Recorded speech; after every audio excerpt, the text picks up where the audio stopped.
What can a better understanding of linguistics and relationship attachment styles teach you about customer experience? Well, let's find out.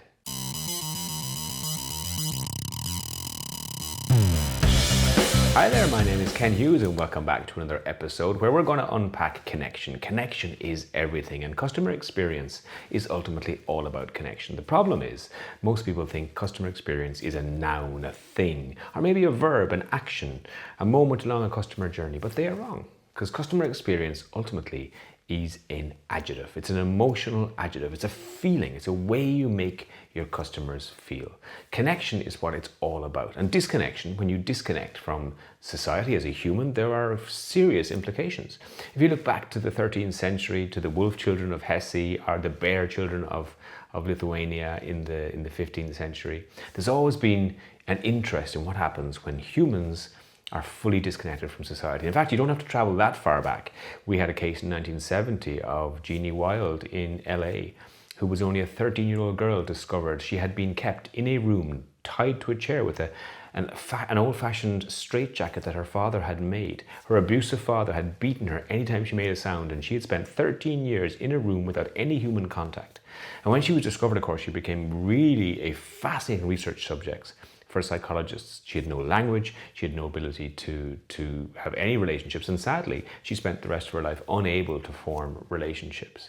When we disconnect, there are complications. I mean, Taxi Driver, the Robert De Niro character in that, spends the whole movie slowly unraveling his state of loneliness, eventually spiraling him into paranoia, into violence. And so as humans, we need connection. We need to be loved, we need to love, we need connection, we need belonging. And so ultimately it's the source of our happiness. There's a great book called The Good Life by Professor Waldinger. He's done a study in Harvard, a longitudinal study, the longest one ever to take place on human happiness. He's been asking the same research subjects over every year for 80 years. What makes you happy as you go through the various life stages? And it's not wealth, and it's not health, it's not career. The answer is relationships. The answer is connection. The connections you feel, the quality of your relationships, that is the secret to happiness. And if that's true for humans, of course it's true for brands also. Brands want to connect with their consumer. They want to have an emotional space of connection if you're going to drive customer lifetime value and brand loyalty. But yet we ignore that. We ignore what we know for human relationships and we don't carry that into our brand and customer relationships. And John Bowlby in the 1960s came up with attachment theory. The theory that the care that you received from your caregivers, the emotional bonds that were formed in early childhood, really framed out and influenced your ability to form secure relationships in your adult life.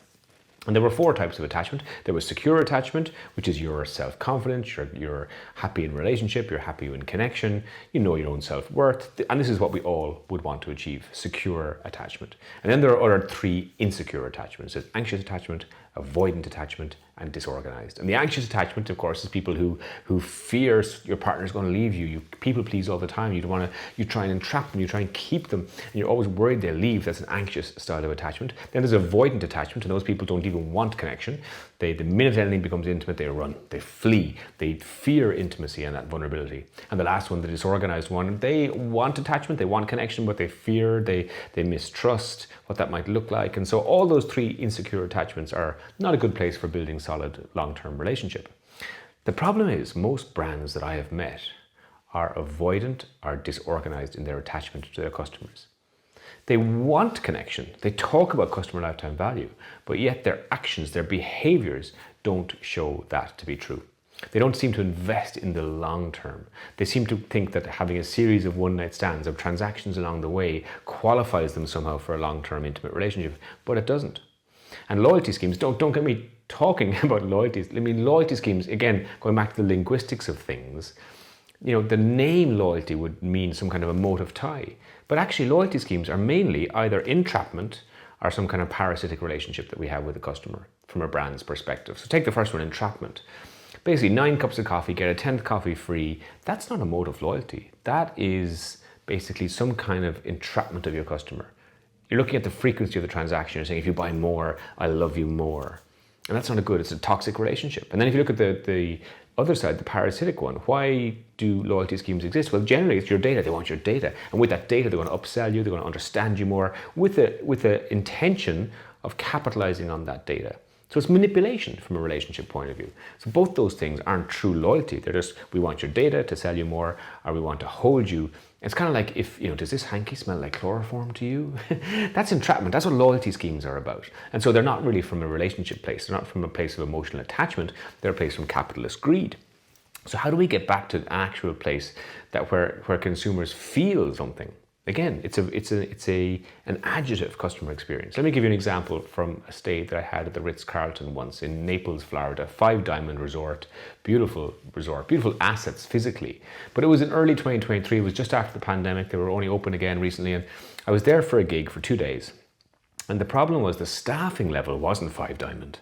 The staffing level was kind of 2-3 star. Because they were struggling to find staff. It was post-pandemic. And so that was really obvious. As you walked around the hotel, there was Moët Chandon vending machines in the corridors, but the staff weren't really great. And so it really wasn't what the Ritz-Carlton was about. And I could sense it, I could feel it. And on my last day there, I was only there 2 days, but on my last day, I had a keynote in the morning and a workshop in the afternoon. Now, I'm Irish, so I had 2 hours off between both those sessions, and I was somewhere where the sun was shining. And trust me, Irish people, when we see the sun, we get very excited because we rarely see it. So I was out, suit off, by the pool, book open, enjoying the sunshine, when a shadow passed my face, and the pool attendant had opened the bar, and he was asking, did I want a cocktail? And I said, well, look, I'd love a cocktail, I really would, but I'm on stage in another couple of hours, so really I can't. And he said, well, maybe you'll have one later on in the evening. And I said, well, I'm actually flying back tomorrow, or later on this evening. And he said, hang on, didn't you just arrive yesterday? And I said, yeah, and it was interesting that he remembered I came yesterday. I only had one 10-second interaction with him as I got a towel, but he remembered me, which is very good from a Ritz-Carlton point of view. And then he went away. And 5 minutes later, he was back with a mocktail, a pina colada mocktail. And he said, look, this is on the house, sir. Shame, everyone should have a cocktail by the pool. And maybe when you're back next time with us again, we'll get you a proper drink. In one moment, he deleted all the negative experiences that I had had with staff over the 2 days, because he saw a customer, saw a moment that mattered, kind of did something to make me feel. I felt seen, I felt valued, I felt heard. And that's the secret. The secret is emotional connection. And with one moment that mattered, he actually kind of changed my experience of the entire 2-day stay in the hotel. And so the secret really is looking at customer experience not as customer service, because actually quality, smile, thank you, please, all hygiene factors now.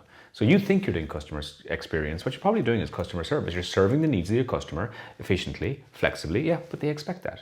Customer experience should be something significant. It should be an experience. The secret's in the word, again, linguistics. And so push past into somewhere that makes someone feel. It's not a noun, it's not a verb, it's an adjective. Customer experience is a feeling, an emotional attachment is how we form bonds, and it's no different from brands. So audit your customer experience, audit your customer journey, and look for the moments that matter, that you can engage emotion with your customer and make them feel something. Until next time, I'm Ken Hughes.